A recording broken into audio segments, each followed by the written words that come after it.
Kate is here from Hajjaj Group, and she's got two incredible projects to show you with some excellent pre-sale deals. So without further ado, I'd like to welcome back, by popular demand, Daniela Paz-Ares. Hi, Daniela. Hi, Nicci. Thank you for hosting me again. It's so good to have you back. We hosted Daniela in May. She gave an amazing presentation on the current status of real estate in Israel.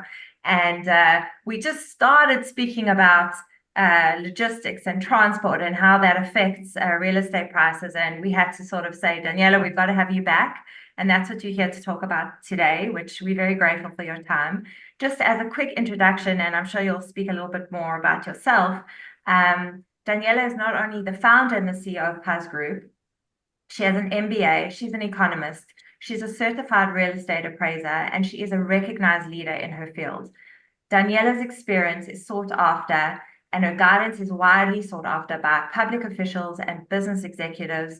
Daniela, welcome. We're going to be talking about the future metro, which is hard to imagine, actually. So welcome. We look forward to your presentation.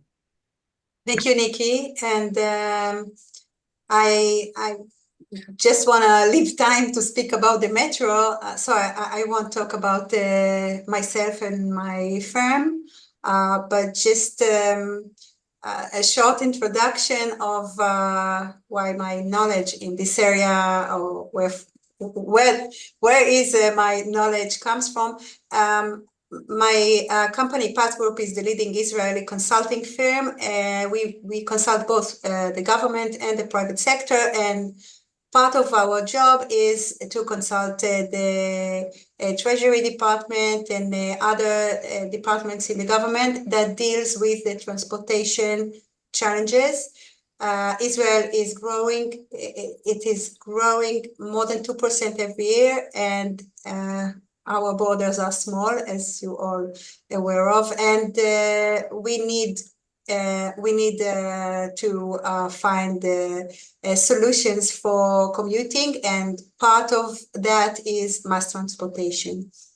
So working with the government throughout the last years, we did a lot of work on the metro, and that's what I'm going to talk about today. So I share my presentation. And initially, yeah. when you showed me a little bit about this presentation, I had no idea what metro meant, because there is so much amazing public transportation. So I think what's exciting about this presentation is you see the whole picture of what's happening in the city and the surrounding areas. Yeah. Well, metro is only mean of transportation, but it creates reality, and that's what I'm going to talk about. I think to begin with, we need to understand that the most dense area in Israel that the metro is gonna do the transportation in or pass through is this size. What you see here, it looks small. It is only 22,000 square kilometer. But only 500 square kilometer from all the 22,000 square kilometer of Israel. But this area from 9 million that lives in Israel is 4 million people today. And the projection is that by 2040, it will be 5.4 million people, meaning more than 5 million people will live in the area of the Tel Aviv metropolis. We are not talking only of the city of Tel Aviv. We're talking about area that starts from Rehovot in the south, Ra'anana Kfar Saba in the north, and Lod in the east. And this area is very dense today and will be even more in 2040 and in the future. Yeah, it is. The amazing thing is that this small area, 500 square kilometer of all Israel, will is responsible of 62% of the GDP of Israel. 50% of all the employment places are in this small area. And of course, the population, like I showed, almost half of the population lives in this small area. Wow. And this is part of work that the government did, the Treasury Department, the planning authorities, before starting the work on the metro solution. And looking at a very dense place, we need excellent solution, and metro is the only solution that can treat areas so dense. If we look abroad at London, we're talking about 1,580 square kilometer. I'm comparing it to the 500 kilometer. 1/3 is the Tel Aviv metropolitan. 7.7 million residents in this area.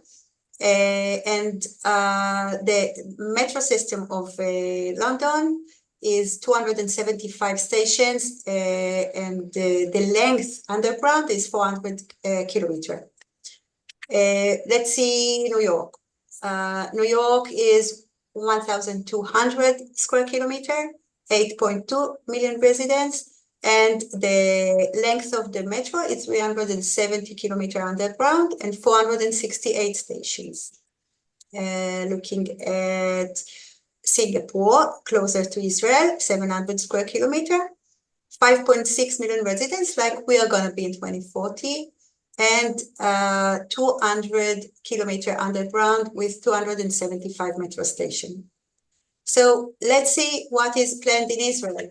Israel, like I said, 500 square kilometers, 4 million residents today, 5.4 2040. 150 kilometers underground. This is the plan of the new metro with 109 metro stations. Wow. That's what we need. That's what we will need. Otherwise, we won't be able to commute in the area of Tel Aviv metropolitan. What you see here is the real map of the planned metro. We are planning 3 lines and 109 stations that are going to move 2 million passengers every day.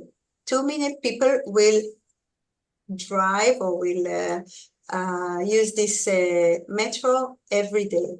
It is amazing because today we don't have anything. I just want to give you a small comparison of how long it's going to take to drive from Petah Tikva to Tel Aviv, from the Trumpeldor area in Petah Tikva to Habima in Tel Aviv.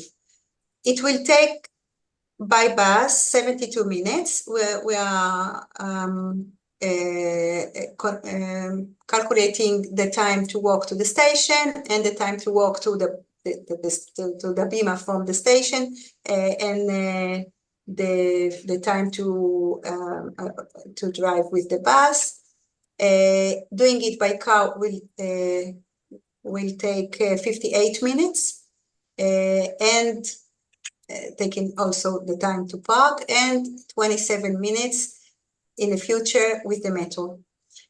And this is this is something that's going to change. This is amazing, and we can show the same calculation for Rehovot to the center of Tel Aviv, Ra'anana, all the surrounding rings from Tel Aviv are going to short the time by half or 1/3 from the existing time.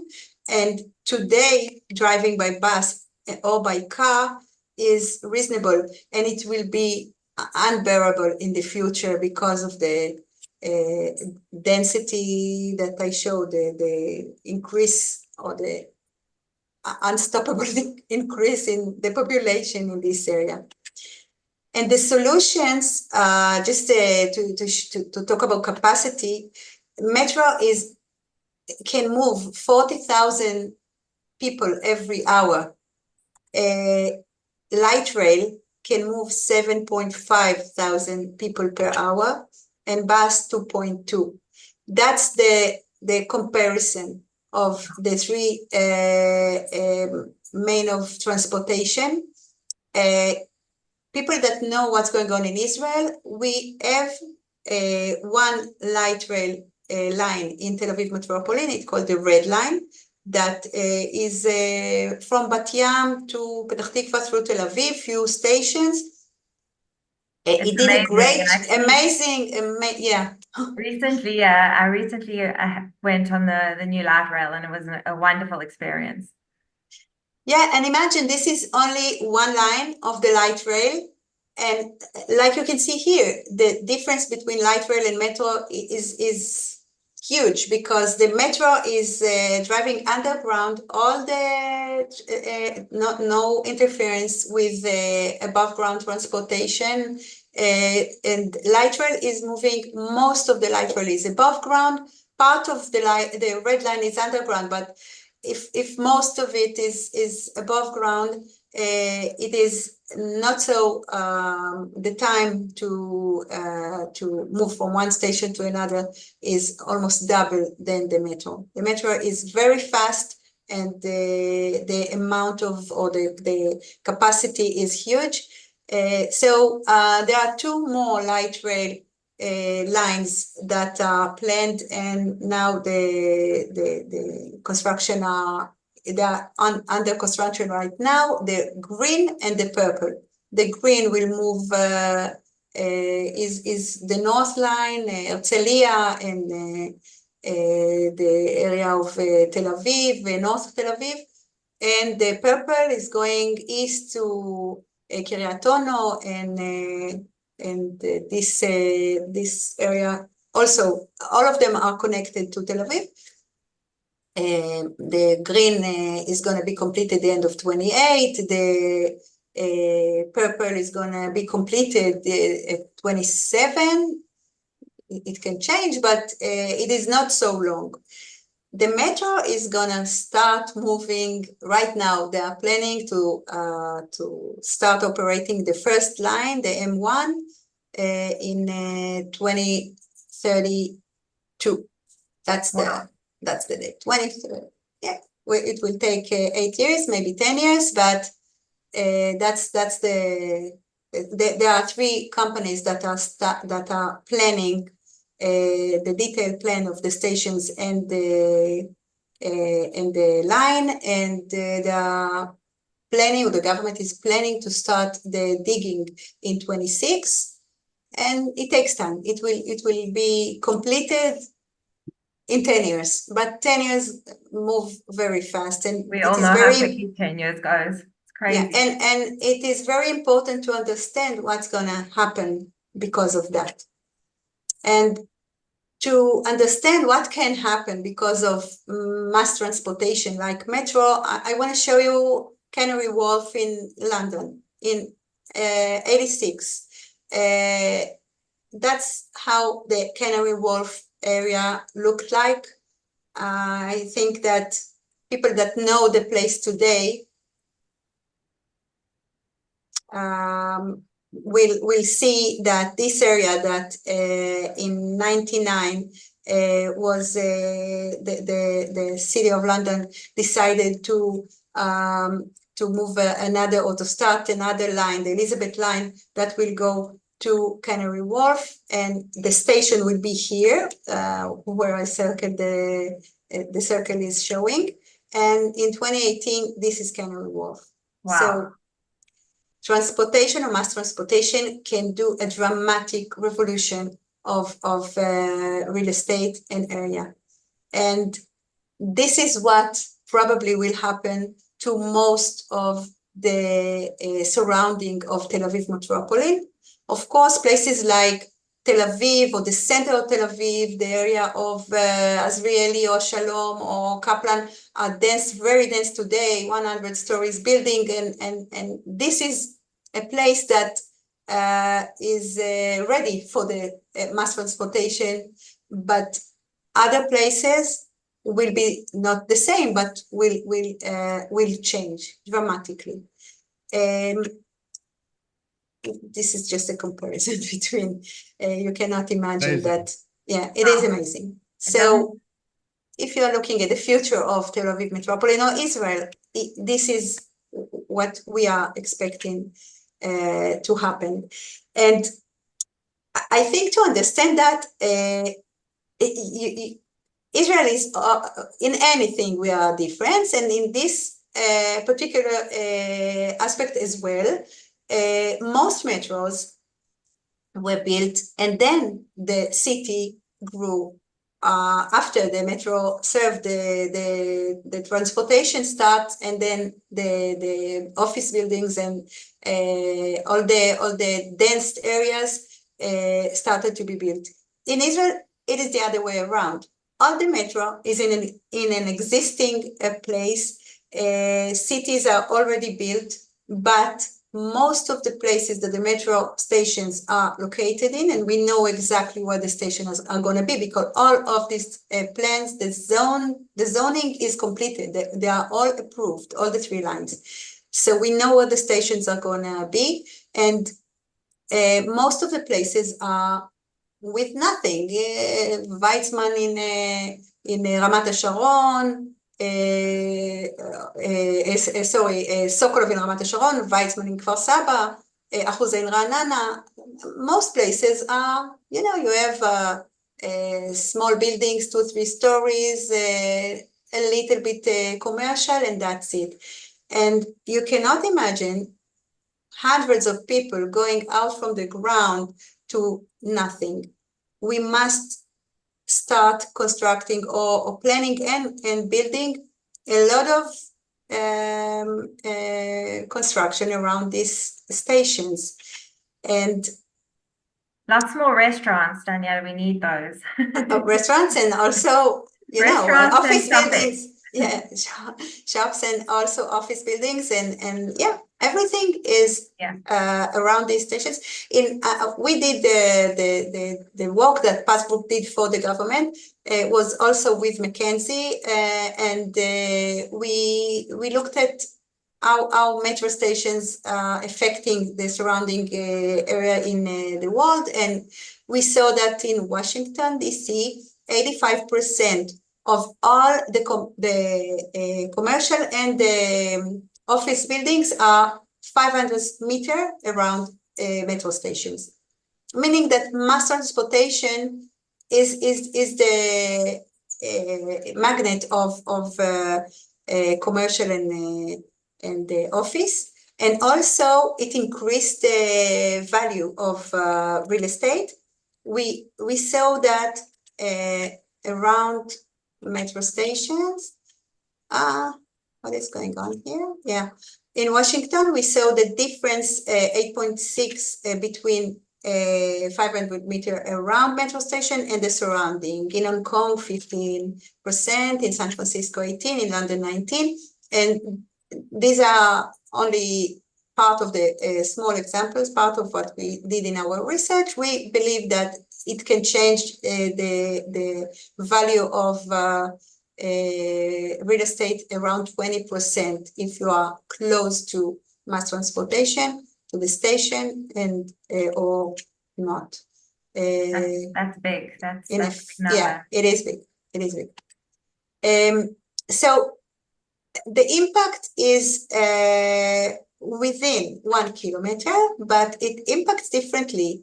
If you are 300 meters, you will see most of the impact on commercial and office. Looking at 600 meters, you will see also impact on residential, but mostly residential for students and not big families.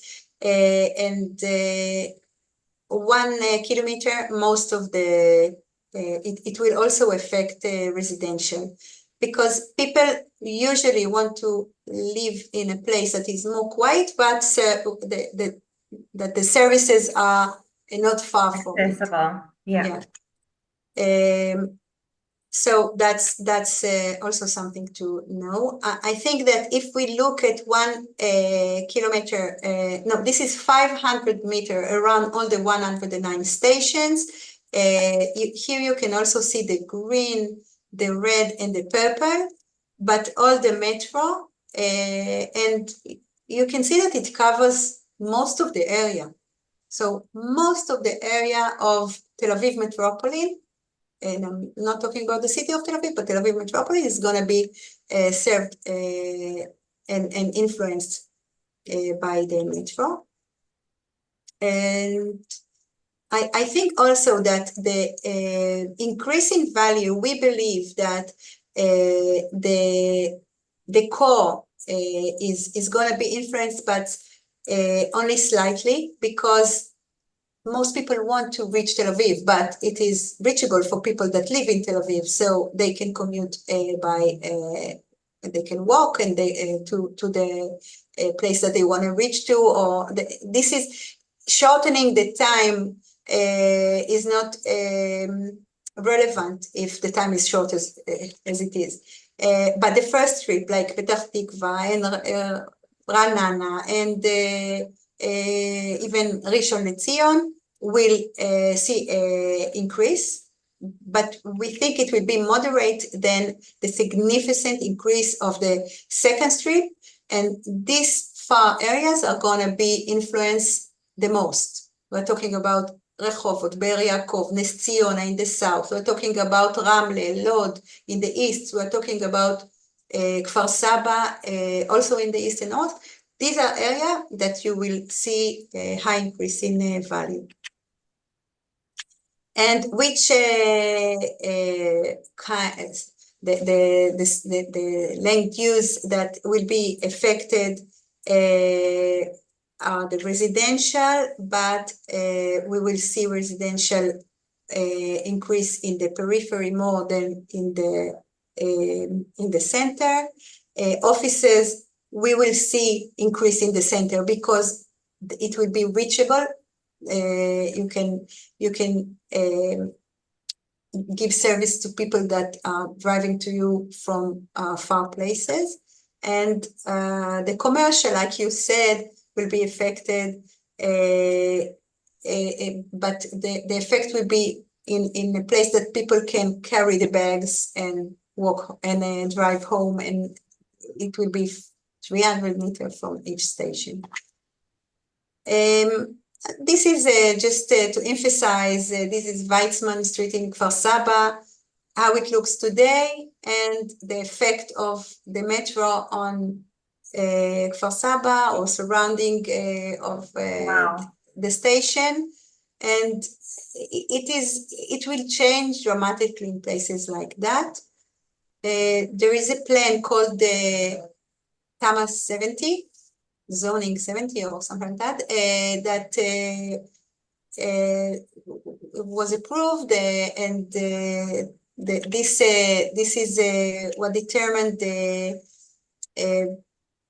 building rights or the policy of the planning authorities in terms of how much density they want to see around each station.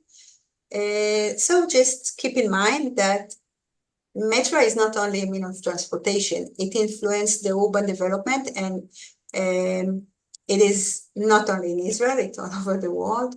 And the greater increase in value is in the surrounding, if you are talking about residential, and in the center if you are talking about commercial, and the radius is up to 1 kilometer. And the land use also the effect is effect differently on different land use, and we will see increase in building rights. We will see much more dense areas around the stations. Wow, That's Daniela, it. that was That's amazing. it. That's the Firstly, future. I I love think that today in the situation that we are in Israel, looking at the future of Israel, looking at how we're gonna grow and absolutely be optimistic for that is something that we are hanging on. Absolutely. And this was an amazing presentation. It was interactive. It's definitely inspiring and a little bit like incredible that there's so much planning that's already gone into this. How long have you been working on this for? I think 5 years. Yeah. Incredible. And Incredible. then Daniela, just a question from our side. When they started planning the metro until when it will be delivered, are there going to be delays? I mean, there often are delays, but are there significant delays, or in your opinion, is it on track? First, yes, it's not going to be in 32. I can sign on that. But if you ask people in Israel and do not believe that the metro will drive in the future, that's what you will hear. I think it will drive. I think that it is important to bear in mind that there are going to be delays, but I'm not talking about metro driving. I'm talking about the influence on the real estate, and the influence on the real estate is starting now. Not only the approval of very dense plans, but also the value of the real estate. I showed you Canary Wharf, Elizabeth Line, I think started 1 year ago, something like that. But we saw the Canary Wharf area before the trend started blooming. So I think that it will probably be delayed, but the real estate effect started. Yeah. Great, Dana. Thank you very much.